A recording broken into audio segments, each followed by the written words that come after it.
ಕರ್ನಾಟಕದಲ್ಲಿ ಬಾಗಲಕೋಟೆ ಮತ್ತು ದಾವಣಗೆರೆ ದಕ್ಷಿಣ ವಿಧಾನಸಭಾ ಕ್ಷೇತ್ರಗಳ ಉಪಚುನಾವಣೆಯ ಸದ್ದು ಜೋರಾಗಿತ್ತು. ಟಿಕೆಟ್ ಚರ್ಚೆಗಳ ಮಧ್ಯೆ ಬಿಜೆಪಿ ತನ್ನ ಅಭ್ಯರ್ಥಿಗಳ ಹೆಸರನ್ನು ಘೋಷಣೆ ಮಾಡಿದೆ. ಯಾರ್ಯಾರಿಗೆ ಟಿಕೆಟ್ ಸಿಕ್ಕಿದೆ ಎಂಬುದರ ಬಗ್ಗೆ ಮಾಹಿತಿ ಇಲ್ಲಿದೆ.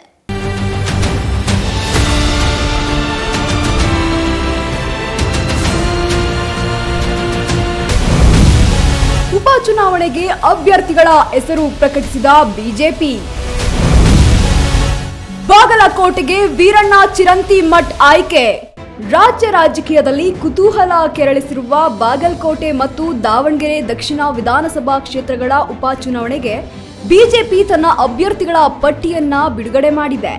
ಏಪ್ರಿಲ್ 9ರಂದು ನಡೆಯುವ ಉಪಚುನಾವಣೆಗೆ ಬಿಜೆಪಿ ತನ್ನ ಅಭ್ಯರ್ಥಿಗಳ ಹೆಸರನ್ನ ಘೋಷಣೆ ಮಾಡಿದ್ದು, ಬಾಗಲಕೋಟೆಗೆ ವೀರಣ್ಣ ಚಿರಂತಿಮಠ್ ಹಾಗೂ ದಾವಣಗೆರೆ ದಕ್ಷಿಣ ಕ್ಷೇತ್ರಕ್ಕೆ ಶ್ರೀನಿವಾಸ್ ಟಿ ದಾಸಕರಿಯಪ್ಪ ಅವರಿಗೆ ಬಿಜೆಪಿ ಟಿಕೆಟ್ ನೀಡಿದೆ.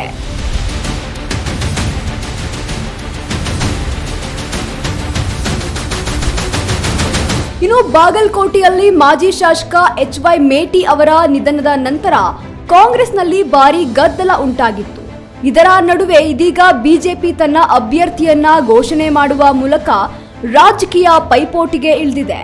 ಈ ಬಾರಿಯ ಚುನಾವಣೆಗಾಗಿ ಹಳೆಯ ಹುಲಿಯಾದ ವೀರಣ್ಣ ಚಿರಂತಿಮಠ್ ಅವರನ್ನ ಅಖಾಡಕ್ಕೆ ಇಳಿಸಿದ್ದು, ಲಿಂಗಾಯತ ಸಮುದಾಯದ ಪ್ರಭಾವಿ ನಾಯಕರನ್ನ ಕಣಕ್ಕೆ ಇಳಿಸುವ ಮೂಲಕ ಬಿಜೆಪಿಯು ಕಾಂಗ್ರೆಸ್ ಪಕ್ಷಕ್ಕೆ ಟಕ್ಕರ್ ಕೊಡಲು ಸಿದ್ಧ ಮಾಡಿಕೊಂಡಿದೆ. ದಾವಣಗೆರೆ ದಕ್ಷಿಣಕ್ಕೆ ವಾಲ್ಮೀಕಿ ಸಮುದಾಯಕ್ಕೆ ಆದ್ಯತೆ. ಟಿಕೆಟ್ ಕೊಡಿಸುವಲ್ಲಿ ಮೇಲ್ಗೈ ಸಾಧಿಸಿದ ಸಿದ್ದೇಶ್ವರ್. ಇನ್ನುಳಿದಂತೆ ದಾವಣಗೆರೆ ದಕ್ಷಿಣ ಕ್ಷೇತ್ರಕ್ಕೆ ಈ ಬಾರಿ ವಾಲ್ಮೀಕಿ ಸಮುದಾಯದ ನಾಯಕರಿಗೆ ಬಿಜೆಪಿ ಆದ್ಯತೆಯನ್ನ ನೀಡಿದೆ.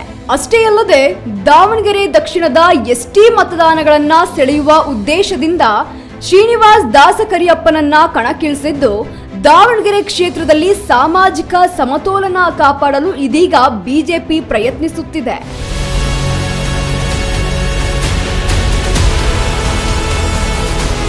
ಕರಿಯಪ್ಪನವರಿಗೆ ಟಿಕೆಟ್ ನೀಡಿದ್ದು, ಟಿಕೆಟ್ ಕೊಡಿಸುವಲ್ಲಿ ರಾಜ್ಯ ಬಿಜೆಪಿ ಎಸ್ಟಿ ಸಮುದಾಯದ ಉಪಾಧ್ಯಕ್ಷರಾದ ಸಿದ್ದೇಶ್ವರ್ ಮೇಲ್ಗೈಯನ್ನ ಸಾಧಿಸಿದ್ದಾರೆ.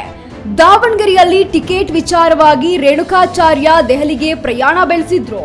ತಮ್ಮ ಅಪ್ಪನಾದ ಅಜಯ್ ಕುಮಾರ್ಗೆ ಟಿಕೆಟ್ ಕೊಡಿಸುವಲ್ಲಿ ರೇಣುಕಾಚಾರ್ಯ ಸಾಕಷ್ಟು ಪ್ರಯತ್ನವನ್ನ ಪಟ್ಟಿದ್ದು, ಇದೇ ವಿಚಾರವಾಗಿ ದೆಹಲಿಯಲ್ಲಿ 3 ದಿನ ಠಿಕಾಣಿಯನ್ನ ಹೂಡಿದ್ರು.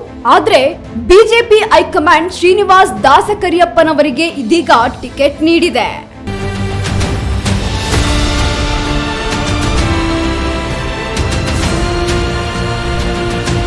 ಎರಡು ಕ್ಷೇತ್ರಗಳ ಬೈ ಎಲೆಕ್ಷನ್ಗೆ ಬಿಜೆಪಿ ಹೈಕಮಾಂಡ್ ತನ್ನ ಅಭ್ಯರ್ಥಿಗಳನ್ನು ಘೋಷಣೆ ಮಾಡಿದ್ದು, ಕಾಂಗ್ರೆಸ್ ವಿರುದ್ಧ ಪೈಪೋಟಿಗೆ ನೀಡಲು ಸಿದ್ಧವಾಗಿದೆ.